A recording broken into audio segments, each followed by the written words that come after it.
Annyeonghaseyo everybody, hey, it's Sarah. I'm making this video and I'm going to try to do it as quick as I possibly can because it's in response to a video that a girl, well not a video, but just an article that a girl named Taylor T, I believe, sent me. And it was something that I'd never even heard of or heard about, even though I'm, like a big TeliXiah fan and I'm really into, Shinki and K-pop and all that kind of thing. So I pride myself on keeping up with the latest info and the latest trend, and so I was kind of surprised when I heard about this, but as quickly as possible, apparently, when TeliXiah was doing their world tour, there was this big scandal about Junsu and his possible relationship with a girl named TeliXiah, who was one of their dancers. And if you've watched any of the fan cams from not even the world tour, but the showcase, you'll notice that TeliXiah is very, very comfortable with all of them, and that's to be expected because they're around each other so much and such. But you could see that she was really comfortable, as was the other female dancer. If you notice when I don't know the other dancer's name, but there was another girl. If you notice her when she's dancing with Nikki while they're singing Ayy Girl, you can see his little smile and she's talking to him and stuff while they're doing it. And so you can see that there's this comfort.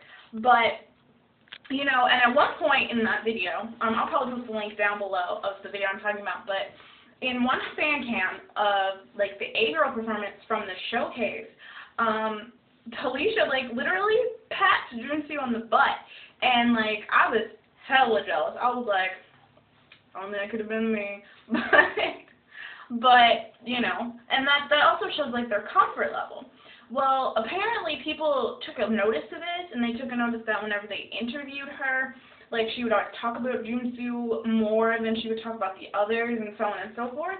And then fangirls, or not even real fangirls, probably more Sasaeng fans, but they attacked. And they were like, how could you, Junsu doesn't want you, blah, blah, blah, why are you chasing him, blah, and things like that. And so I think in a clever move, as I was investigating more, I found out after she started getting these initial comments and things like that, then she changed her Twitter to TeliSu.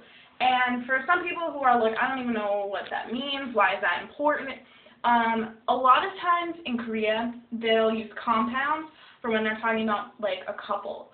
So if I was talking about Jonghyun and Ki from SHINee, I would call them Jongki, as opposed to having to say both their names.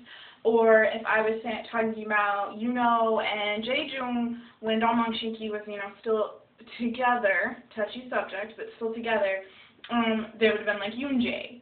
So they compound people's names, and it's cute and blah blah blah and so on.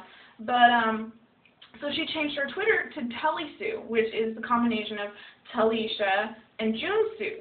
And this threw people into an even further tizzy, and they were even more enraged. And so, as I did more, I looked up even more about it, and this is something that completely caught me off guard because, I stay on top of my K-pop news, and so I was like, where was I when this was happening?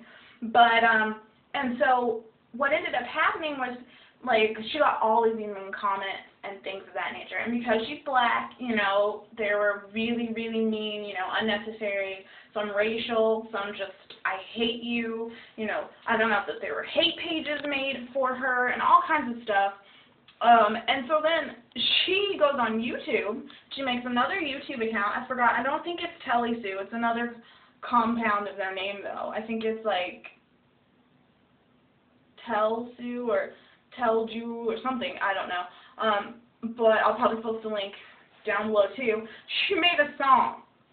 Now, she's not that great of a singer, but the song implies even further that there may have been something that's going on with her and Junsu. And it talks about, and the song's called Our Secret, and it's poking a jab at all the people that are talking about her and saying they hate her and stuff like that. And I thought it was clever, because, like, if something like that happened to me, that's exactly what I would do. Like, I would straight up just make a song and be like, you hate me, I hate you. Like, and so I thought that was really cool of her. But this topic, because I was asked, you know, my thoughts on it, this topic to me, it's bigger than the fact that it would be like a wham. It's bigger to me than the fact that it's, you know, one of my K-pop, you know, favorites potentially dating someone.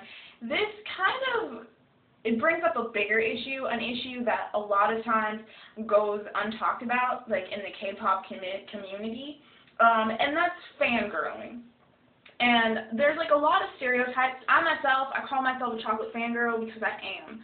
Fangirling to me means you are a true fan. You know, you'll go to their shows, you'll go to their concerts, you'll watch them on television, you'll support them in every way possible. You'll purchase their music, you'll purchase their merchandise.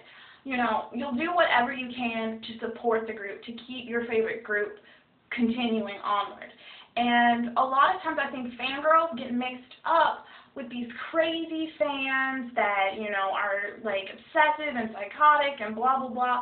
And that is completely different. Fangirling, and there's a group called, I think I'm pronouncing it wrong, but it's called Sasaeng. And those are Sasaeng? I think it's like Sasaeng. I hate those double S's, they get me every time, but I think it's Sasaeng Fan. Sorry if I'm ruining that. And these fans are, everyone in Korea knows about it. In America, it's a little bit less known. Fangirls tend to be clumped together as all crazies, and that's not true. In Korea, everyone knows that those types of fans, those are the fans that follow the artist to their homes. Those are the fans that stalk them wherever they're going. Those are the fans that, if they are in fact dating, like when Jonghyun started dating whoever he was dating, I don't remember. Or like when Seven came out that he was dating, oh, I know her name, but it's escaping me right now because I'm trying to make this really fast. When they find out that these people are dating, they go berserk, and they start making, you know, those hate pages. They're the ones that start hacking into people's Twitters and Facebooks and mini hompies and side worlds and writing mean things and saying how much they hate them and cursing them out and basically harassing not only the spouse or the girlfriend or the boyfriend of the artist, they're also harassing the artist themselves. And like Jeju many times has gone on rants, like on his Twitter and things like that, about these types of fans, but they're not fangirls. And I personally get offended when I tell people like, oh yeah, I love K-pop, or, you know, I'm a chocolate fangirl, then they automatically, oh, so you must be one of those crazy Asian. And I'm just like, no, actually, I am mostly sane. Like, so. But that's kind of what it made me think of. That's something that it made me want to talk about, is the fact that a lot of times fangirls, and I don't want to keep saying it because I think I'm saying it wrong, but Sasaeng fans, they get clumped together, and it's a completely separate group, completely different. Now, but back to the couple, you know, I'm all for it. You know, when Jonghyun started dating, I didn't cry, you know. It didn't hurt me. I didn't want to, like, hate him forever. I didn't want to hunt her down and stab her. When I found out that Seven had been dating a girl for like 10 years, did I cry? No. I was a little bummed, but it's like you're never going to meet these people probably, and so let them have lives. A lot of times I feel like fans, K-pop fans, they forget how old these people really are.